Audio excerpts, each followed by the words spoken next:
Hello students, myself R K sir. एक बार फिर मैं आप सबका अपने YouTube channel let's study by R K sir में स्वागत करता हूं। तो आई होप हम लोग बहुत दिनों बाद मिल रहे हैं। तो रीज़न था कुछ घर पे थोड़ा मम्मी का तबीयत बहुत ज़्यादा ख़राब हो गया था, तो थोड़ी सी प्रॉब्लम हो गई थी, बट अभी सब ठीक है। तो फिर आज से फिर हम लोग अपना क्लास कंटिन्यू करते हैं। तो कुछ हमारे स्टूडेंट्स हैं, कुछ आप लोग भी कुछ ऐसे स्टूडेंट्स होंगे जिन्होंने हमसे कुछ कमेंट किया, सर हम लोगों का स्कूल लेवल वाला क्लास सेकेंड टर्म का स्टार्ट कीजिए, बहुत इंपॉर्टेंट है क्योंकि क्लासेज प्रॉपर स्कूल में चल नहीं रही है अच्छे से, छुट्टियां वगैरह, फिर ऊपर से ये जो कोरोना के नए वेरिएंट हैं इन सब का प्रकोप। तो आई होप समझ सकते हैं बहुत सारे प्रॉब्लम है। तो आप लोगों के रिक्वेस्ट पर हम आज से क्लासेज जो है वो 9 to 12 हम स्टार्ट करेंगे। आई प्रॉमिस आपको सभी क्लासेज अच्छे से मिलेगी। तो पहले हम कोशिश करेंगे 9 और 10th को अच्छे से किया जाए, फिर उसके बाद 12th को भी 11 और 12th को भी हम आगे बढ़ाएंगे। और बाकी जो बात रही हम लोगों की तैयारी के क्लासेस, वनडे एग्जाम के क्लासेस, तो वो भी कंटिन्यूसली आपको टाइम टू टाइम मिलती रहेगी। लेट हुआ क्लास लेने में आप लोगों के, इसके लिए आई एम सो सॉरी और बहुत सारा थैंक यू सो मच, क्योंकि आप लोग हमें बहुत ही जल्दी बहुत ही कम समय में 1K कंप्लीट करा दिया। तो आई होप आप लोगों का इसमें बहुत बड़ा योगदान है। चलो तो कुछ नए एंजॉयमेंट के साथ, नई ऊर्जा के साथ हम फिर से अपनी चीज़ों को आगे बढ़ाते हैं। तो आज हम आप लोगों के लिए लेकर आए हैं क्लास 9th का जो सेकेंड टर्म में हम लोगों को पढ़ना है, एटम एंड मॉलिक्यूल्स। तो कुछ लोग होंगे सर स्टार्टिंग से, तो देखो स्टार्टिंग से करने का कोई मतलब है नहीं, अभी हमारा सेकेंड से टर्म का एग्जाम होगा तो हम सेकेंड टर्म को स्टार्ट करते हैं। बाकी जो क्लासेस पीछे बची हैं, पहला दूसरा चैप्टर, हम उसको बाद में सेकेंड टर्म कंप्लीट करने को फिर से उसको कर देंगे। Got it. तो हम सेकेंड टर्म का क्लास स्टार्ट करेंगे, चाहे वो 9th हो या 10th, हमारा फोकस सेकेंड टर्म पे ही रहेगा। तो आज जो हम लोग टॉपिक लिए हैं, हमारा क्लास है क्लास 9th का चैप्टर है सेकेंड टर्म का, कौन सा? एटम एंड मॉलिक्यूल्स है। तो आज हम इसी पर चर्चा करेंगे। देखो इस चैप्टर में तो हमें बहुत सारे टॉपिक को कवर करना है, बट आज जो स्पेशली हम जो टॉपिक पढ़ेंगे वो हमारा है कौन कौन सा? Law of chemical combination, atom and atomic theory of matter, Dalton's atomic theory और drawback of Dalton atomic theory. आज हम इस जो हमने 4 हेडिंग आपके सामने रखा है, आज इसी के बारे में बहुत अच्छे से, बहुत ही एक्सप्लेनेशन के साथ, बहुत ही अच्छे ढंग से इसको कवर करेंगे। और क्लास खत्म होने के बाद हम इस सब का PDF भी आप लोगों को हमारा जो एक टेलीग्राम का चैनल है, आप लोग उसको ज्वाइन कर लीजिएगा, हम वहाँ पे इसका PDF भी आप लोगों को सेंड कर देंगे। Got it. चलो तो फिर स्टार्ट करते हैं। हमारे चैप्टर का नाम है एटम एंड मॉलिक्यूल्स। हम कौन सा क्लास पढ़ रहे हैं? तो हम लोग क्लास 9th का पढ़ रहे हैं।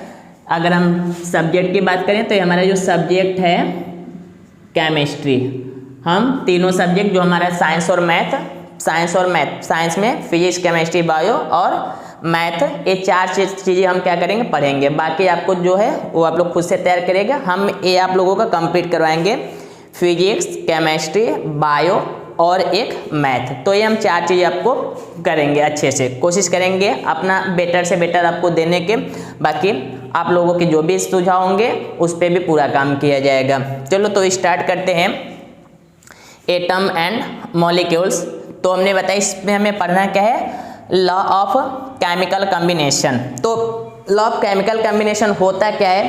तो जैसे कि हम सबको पता है कि जो हमारा होल यूनिवर्स है, इसमें बहुत सारी चीज़ों से मिलकर बना हुआ है। Living thing, non living thing, बहुत सारे ऐसे चीज़ें हैं जो ये मतलब जो आपस मिलकर एक हमारा ये तैयार करता है हमारा यूनिवर्स। तो इस यूनिवर्स में कुछ ऐसे, अगर हम केमिस्ट्री की तरफ थोड़ा जाएँ तो उसमें हम जो हमारे बना हुआ है यूनिवर्स, इसमें हमारा क्या होता है?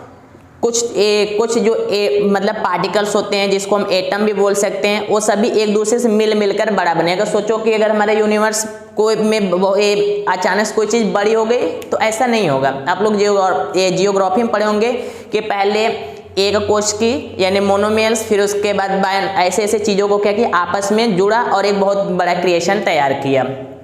तो सेम वही चीज़ है।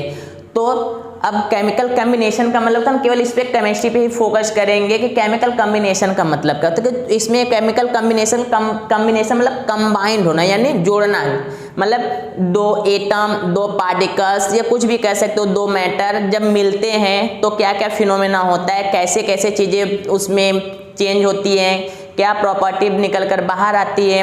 तो इसी पर अलग अलग ये जो हमारे साइंटिस्ट महोदय थे उन्होंने अपना अलग अलग एक्सप्लेनेशन दिया। तो ये हमारा हो गया लॉ ऑफ केमिकल कम्बिनेशन। अब लॉ ऑफ केमिकल कम्बिनेशन की अगर हम बात करेंगे, अगर हम law of chemical combination LOCC, law of chemical combination, अगर हम इसकी बात करेंगे तो हमें, अगर हम अपने सिलेबस में आए, हमारे टॉपिक में, तो हमें 2 ही लॉ ऑफ केमिकल कम्बिनेशन पढ़ना ही है। लेकिन अगर टोटल हम बात करें तो टोटल होते कितने हैं, नाम सब जानते हैं, बट पढ़ेंगे हम लोग 2 ही जो हमारे सिलेबस में। तो पहला इसमें हम लोग को पढ़ना है लॉ ऑफ कंजर्वेशन ऑफ मास, जो हमें पढ़ना है पहला इसमें लॉ ऑफ कंजर्वेशन ऑफ मास। थोड़ा स्पेलिंग हमारा रॉन्ग रहेगा तो उस पर ज़्यादा ध्यान मत दीजिएगा, मतलब ध्यान दीजिएगा, कहने का मतलब स्पेलिंग नॉर्मली गलत हो जाती है हमारे, जैसे कंजर्वेशन का में भी लगता है गलत थे, तो ये सब आप लोग अपने से कर लीजिएगा। तो पहला हमें जो पढ़ना है लॉ ऑफ कंजर्वेशन ऑफ मास। दूसरा हमें इसमें पढ़ना है law of constant proportion, law of constant proportion, law of constant proportion. और थर्ड हमें पढ़ना जैसे इसमें law of multiple proportion, law of multiple proportion, ये हो गया। फिर अगर हम फोर्थ पे जाएं तो लॉ ऑफ हमारा क्या होता है, reciprocal, law of reciprocal, law of reciprocal, law of reciprocal proportion, ये हो गया। और एक जो लास्ट हम इसमें होता है केमिकल कम्बिनेशन का, एक जो लास्ट है वो हमारा Gay Lussac law, GAY Gay Lussac, SALUSAC,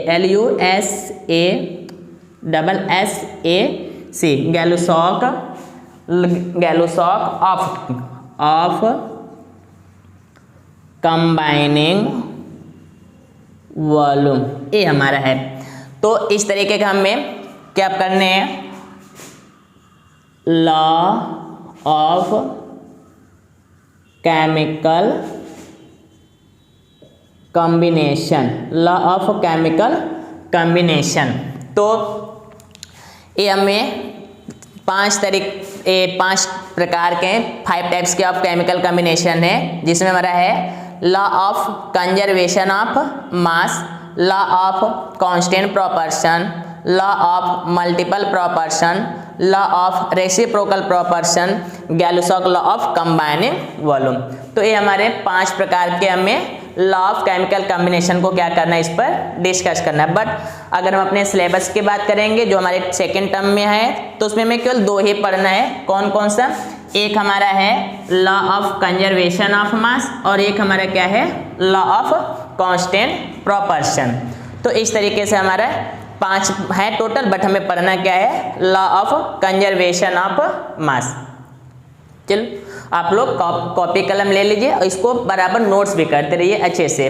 तो ऐसे आपको क्या होगा, चीज़ जब नोट्स करके पढ़ेंगे तो चीज़ें हमेशा याद रहेंगे। वैसे भी हम आप लोग को PDF प्रोवाइड कर देंगे, बट जब लिखते रहेंगे तो आपका इंटरेस्ट इसमें बना रहेगा। चलो, तो आई होप आप इसको नोट कर लिए होंगे। तो हम इसको क्या कहते हैं, एक एक करके हम सभी के बारे में पढ़ते हैं जो हमारे सिलेबस में है।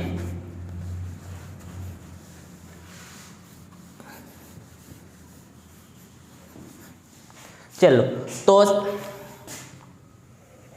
सबसे पहला हमारे पास जो है वो हमारा क्या है, लॉ ऑफ कंजर्वेशन ऑफ मास, जो हमारा पहला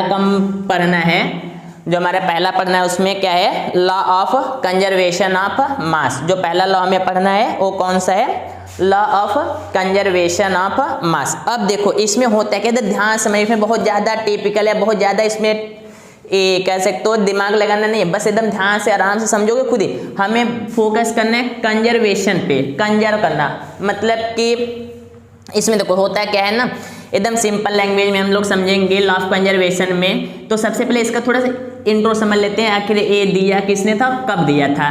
तो ये जो लॉ ऑफ कंजर्वेशन ऑफ मास होता है, इसको दिया था हमारा एंटोनी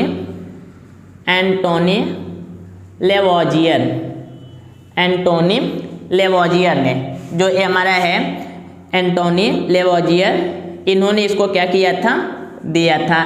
ये जो हमारा लॉ ऑफ कंजर्वेशन ऑफ मास है, इसका एक्सप्लेनेशन या इसको इस्टेब्लिश्ड किसने किया था, एंटोनी लेवोजियर ने। इन्होंने इसको दिया था एंटोनी लेवोजियर ने। तो और कब दिया था, अगर हम बात करेंगे इसका डेट के बारे में, मतलब ईयर के बारे में, तो 1774 में। तो सबसे पहले चीज ये ध्यान रखना है, लॉ ऑफ कंजर्वेशन ऑफ मास किसने दिया था, तो एंटोनी लेवोजियर। कब दिए थे, तो 1774 में, 1774 में इन्होंने ये लॉ अपना दिया था एंटोनी लेवोजियर ने। और एक चीज एंटोनी लेवोजियर पर एक चीज हम और याद रखेंगे कि एंटोनी लेवोजियर को भी कोई क्या माना जाता है, फादर ऑफ मॉडर्न केमिस्ट्री। इनको ये क्या माना जाता है, एंटोनी लेवोजियर को ये क्या माना जाता है, फादर ऑफ मॉडर्न केमिस्ट्री। तो यहाँ से कुछ चीज़ें ध्यान रखेंगे, इंपॉर्टेंट चीज कि जो लॉ ऑफ कंजर्वेशन ऑफ मास है वो किसने दिया था, तो वो हमारे दिए थे एंटोनी लेवोजियर ने दिया था। एंटोनी लेवोजियर ने लॉ कब दिया था, तो कब दिया था, 1774 ईस्वी में। और एंटोनी लेवोजियर को क्या बोला जाता है, फादर ऑफ मॉडर्न केमिस्ट्री, मतलब आधुनिक केमिस्ट्री के जो पिताजी हैं वो हमारे कौन है, एंटोनी लेवोजियर हैं। Got it. तो ये हमारे हो गए कुछ इसके बारे में जो हमें जानना चाहिए था।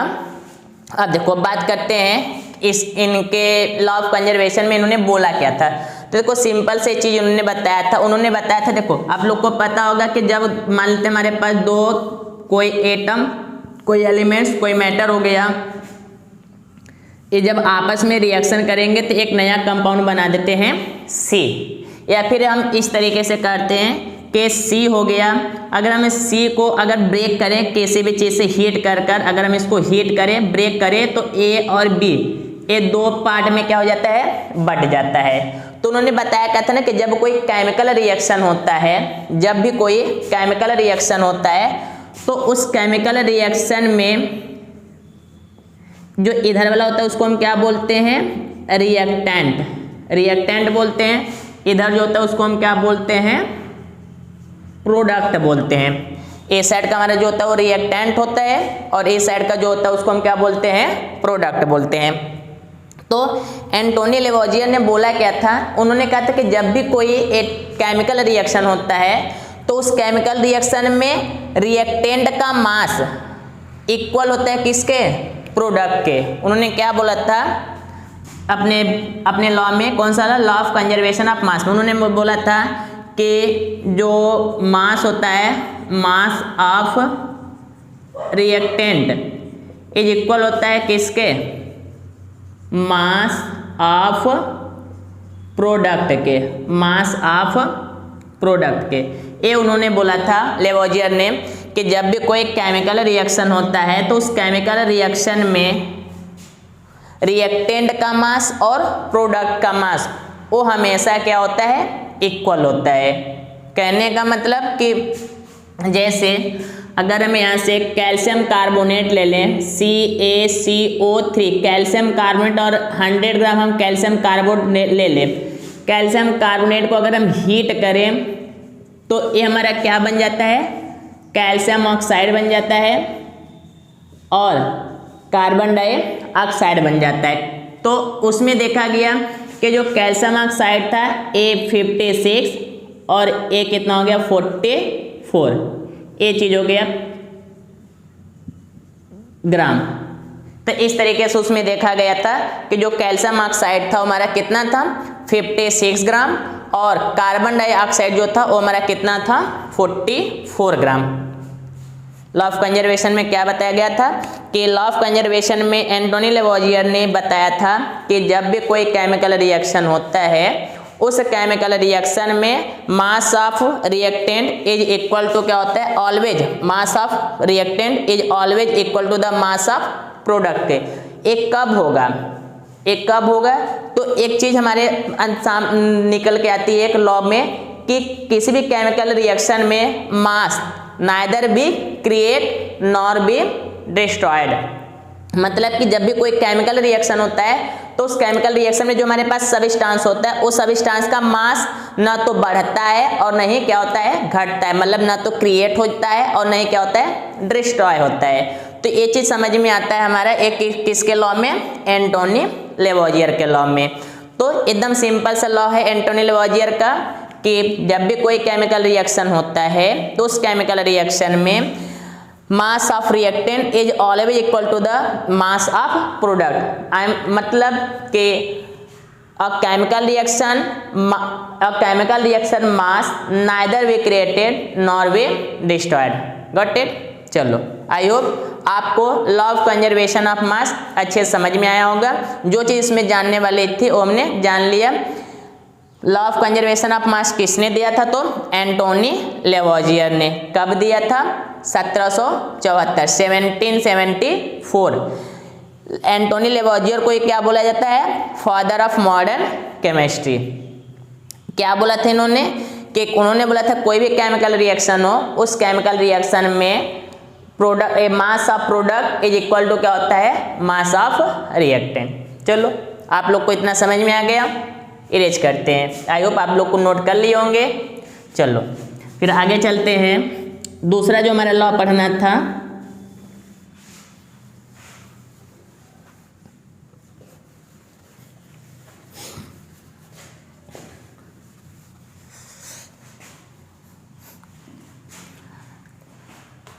देखो दूसरे इसमें हमें लॉ पढ़ना है, लॉ ऑफ कांस्टेंट प्रॉपर्स। अच्छा, एक चीज और ध्यान रखना, इस पे ना कुछ न्यूमेरिकल क्वेश्चन भी आपको पूछता है। कुछ न्यूमेरिकल क्वेश्चन आपसे पूछेगा, जैसे बोल देगा कि हमारे जैसे हम एक क्वेश्चन इस पे लिखते हैं, जैसे हम एक सैंपल प्रॉब्लम हम एक क्वेश्चन आपको बताते हैं कि कैसे क्वेश्चन पूछ सकता है। तो देखो हमारे पास एक क्वेश्चन है, करा कि एक केमिकल रिएक्शन होता है, करा इन अ रिएक्शन, ध्यान रखना हम क्वेश्चन लिख देते हैं, in a reaction 5.3 gram of sodium carbonate, 5.3 gram of sodium carbonate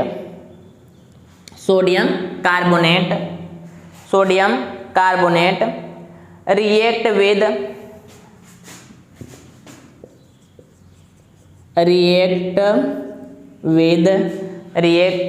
with 6 gram of ethanoic acid, 6 gram of ethanoic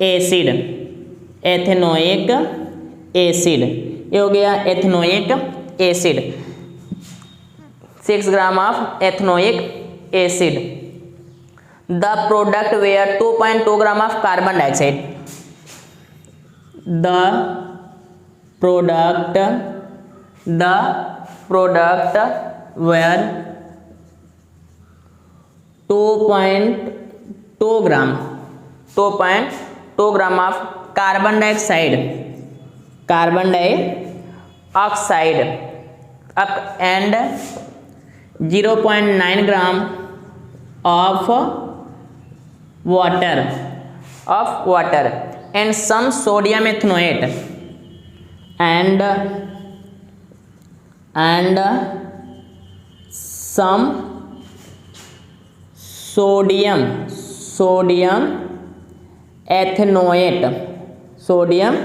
ethanoate, इतना चीज बनता है। What is the expected weight of sodium ethanoate. तो इसमें क्वेश्चन पूछ रहा है कि हम जो सोडियम एथनोएट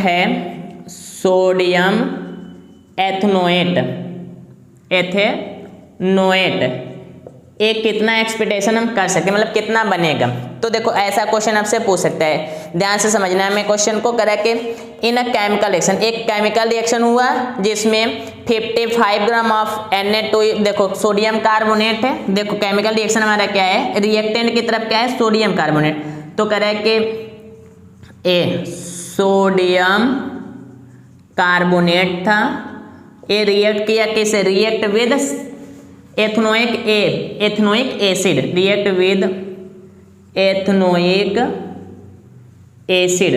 तो कह रहा है कि द प्रोडक्ट क्या बनाया, 2.2 ग्राम ऑफ कार्बन डाइऑक्साइड और 0.9 ग्राम ऑफ H2O यानी वाटर, और कुछ हमारा क्या बनाया, सोडियम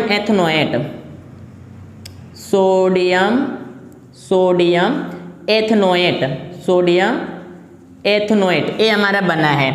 तो कह रहा है कि जो सोडियम एथनोएट है वो कितना बना। तो पहले हम लिख लेते हैं सोडियम कार्बोनेट। देखो ये हमारा रिएक्टेंट वाला पार्ट है, इधर वाला जो पार्ट है ये हमारा, ये जो पार्ट है ये हमारा क्या है, रिएक्टेंट है, ये रिएक्टेंट वाला पार्ट है।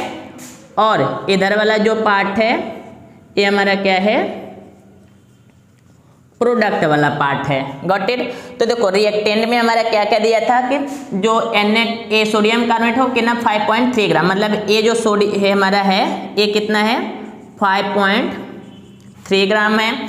और एथनोइक एसिड हमारा ये कितना है 6 ग्राम, एथनोइक एसिड हमारा क्या है 6 ग्राम है, 6 ग्राम। इसके बाद जो प्रोडक्ट बना करेंगे 2.2 ग्राम ऑफ CO2, मतलब ये जो CO2 था ये कितना था 2.2 ग्राम है। इसके बाद H2O है 0.9 ग्राम, जो हमारा H2O है 0.9 ग्राम। ये हमसे पूछ रहा है, इसको हमने क्या मान लिया है X। अब देखो अभी हमने पढ़ा है कौन सा law of conservation of mass. अब law of conservation of mass मतलब according to law of conservation of mass. तो इसमें हमने अभी पढ़ा है, तो इसमें हमने पढ़ा क्या है कि जो मास ऑफ रिएक्टेंट होता है, मास ऑफ रिएक्टेंट इज इक्वल होता है किसके, मास ऑफ प्रोडक्ट के। इसमें अभी हमने पढ़ा है कि जो रिएक्टेंट का मास होता है वो प्रोडक्ट के मास के क्या होता है, इक्वल होता है। Got it. तो वही काम हम यहाँ पे करते हैं। तो देखो इधर रिएक्टेंट का पहले मास हम लिखते हैं, तो 5.3 प्लस कितना है 6, ये हमारा ग्राम हो गया। और इधर आते हैं तो 2.2 प्लस 0.9 प्लस 6, ये हमारा ग्राम हो गया। तो इन दोनों को ऐड करेंगे 6 और 5 11 पॉइंट कितना हो जाएगा 3 ग्राम। इसको सॉल्व करेंगे 2.2, तो 2.2 और 0.9, तो देखो 0.1 हमारा कितना हो जाएगा, इसको अगर हम ऐड करेंगे 2.2 0.9 तो 9 और 2 11, 2 1 3 यानी 3 पॉइंट कितना हो जाएगा 1 ग्राम, यानी हो जाएगा 3.1 ग्राम। और इसमें प्लस हमारा x भी एक है, तो इसको हम इधर लेकर आते हैं तो x इक्वल टू में मिल जाएगा 11.3 माइनस 3.1। तो देखो इधर x इक्वल टू हो जाएगा 11 में से 3 निकाल देंगे 8 और 3 में से 1 निकालेंगे 2, यानी जो सोडियम एथनोएट हमारा बनेगा वो हमारा कितना बनेगा 8.2 ग्राम। कितना हो जाएगा 8.2 ग्राम। तो इस तरीके से हम इसको क्या करेंगे सॉल्व करेंगे। ऐसे हमें न्यूमेरिकल क्वेश्चन इस पे दे सकता है। Got it. तो आई होप आपको लॉ ऑफ केमिकल कॉम्बिनेशन का जो पहला लॉ है जो एंटोनी लेवोजियर ने दिया था 1774 ईस्वी में, जिसको मॉडर्न केमिस्ट्री का हम फादर बोलते हैं, उन्होंने बताया था अपना जो लॉ कंजर्वेशन ऑफ मास, हम उसको अच्छे से समझ गए होंगे। तो आप लोग इसको चाहो तो स्क्रीनशॉट ले सकते हो। हम एक साइड हो जाते हैं। तुम्हें जिंदगी भूल जानी पड़ेगी, किसी और से दिल लगा कर तो देखो, तुम्हें दिल लगे भूल जानी पड़ेगी। चलो आगे बढ़ते हैं हम लोग। अगला जो हमारा लॉ है, law of constant proportion. Law of constant proportion, ये भी एकदम बहुत ही सिंपल और बहुत ही बढ़िया है।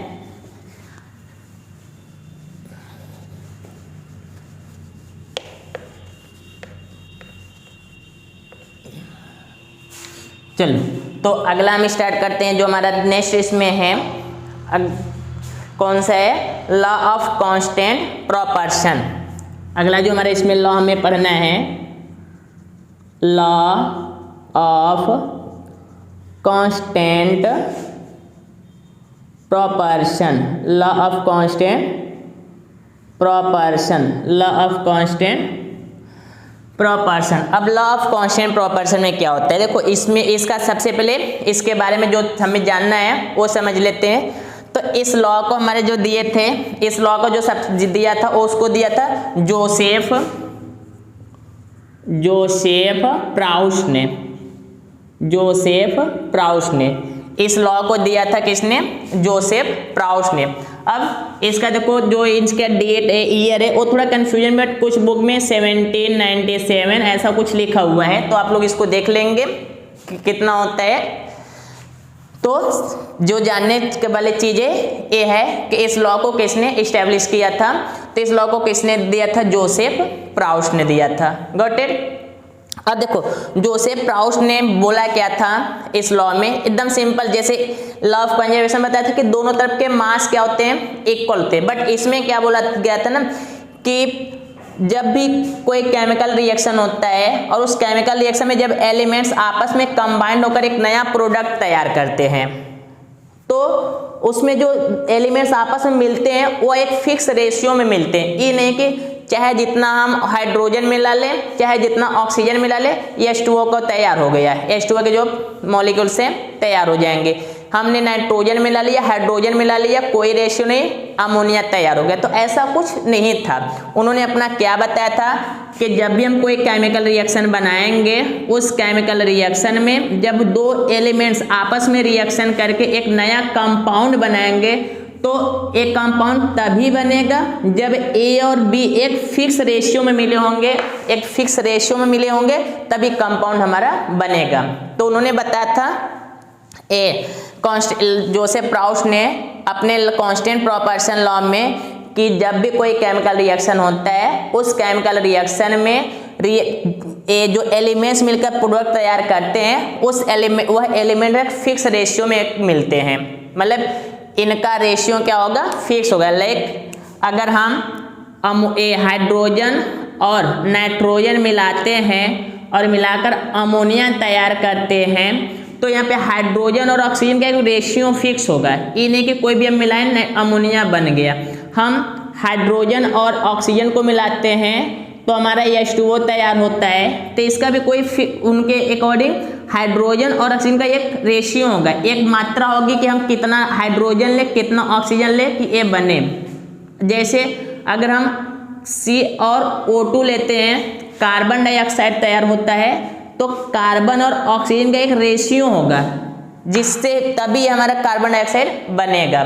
जैसे अगर हम बात करें, बहुत सारी चीज़ें हैं, जैसे अगर हम बात करें यहाँ पे, जैसे ले लेते हैं हम कैल्शियम ऑक्साइड ले लें, कार्बन डाइऑक्साइड ले लें, कैल्शियम कार्बोनेट बनता है, तो कैल्शियम ऑक्साइड और कैल्शियम कार्बोनेट का एक फिक्स रेशियो होगा, तभी हमारा ये बनेगा।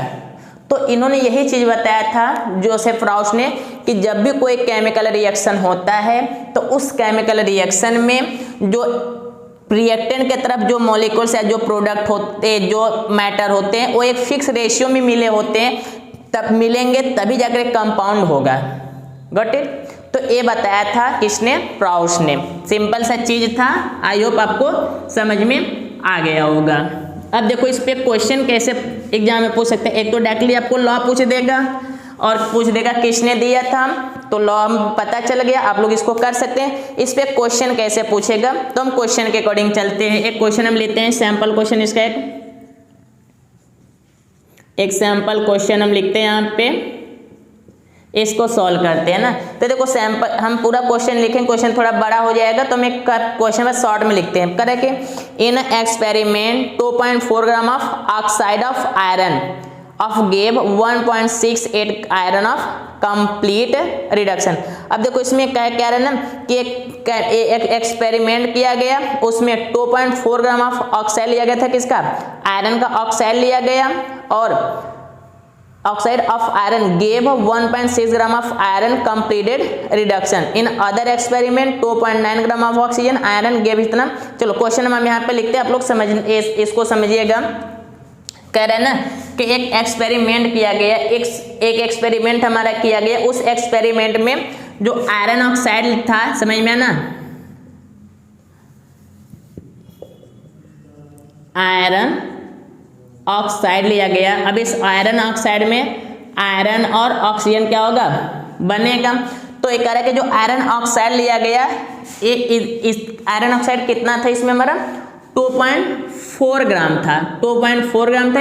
इसमें आयरन कितना निकल गया, आयरन हमारा निकल गया 1.68 ग्राम, 1.68 ग्राम निकल गया। और एक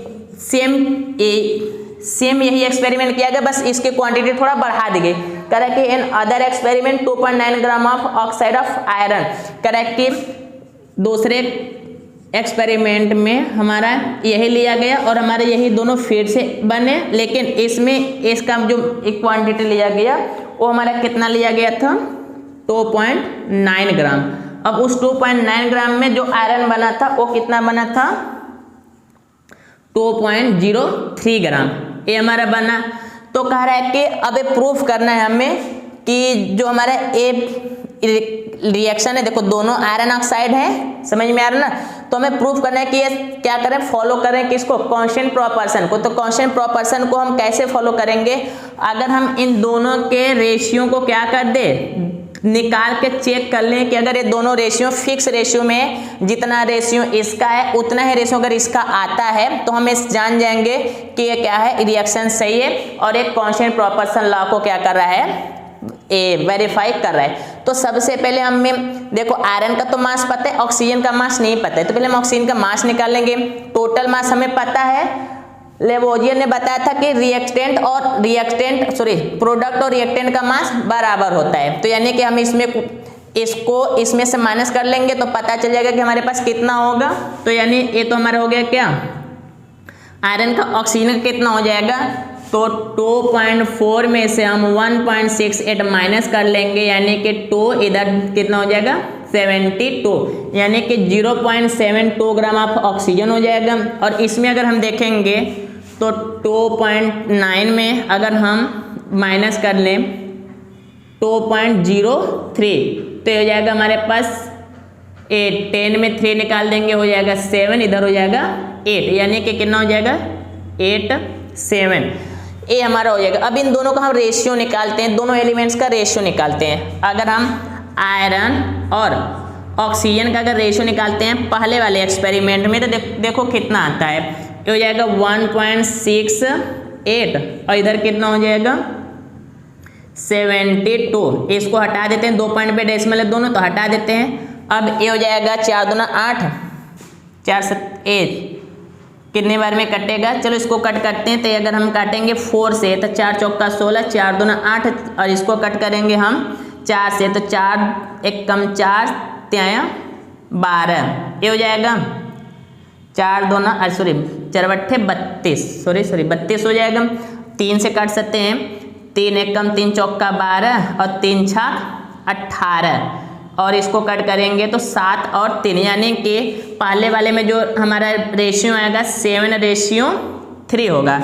दूसरे एक्सपेरिमेंट में देखते हैं तो कितना है, ऐसे आयरन और ऑक्सीजन का रेशियो दूसरे में देखते हैं तो ये है 2.03 और 0.8, देखो 2 डिजिट पे डेसिमल हटा देते हैं इसको। अब इसको हम कट करेंगे तो कट करते हैं ऐसा कुछ नंबर जिससे हमारा ए है, देखो 29 गुणे 3, 3 9 27 के साथ, 3 दूना 6, 2 8 87, यानी ए हमारा कट जाएगा 29 से, कितने बार में कटेगा 3 बार में। ए भी देखो 7 बार में कट जाएगा। अगर हम 29 में 7 से मल्टीप्लाई करें, 7 7 49 के 9, 7 2 9 14, 14 7 2 9 14, 4 कितना हो जाएगा 7 7 49 की 9, हासिल कितना लग जाएगा 4, और 7 2 9 14, 4 18, नहीं आ रहा है, कितना आ रहा है 7.3, अच्छा 203।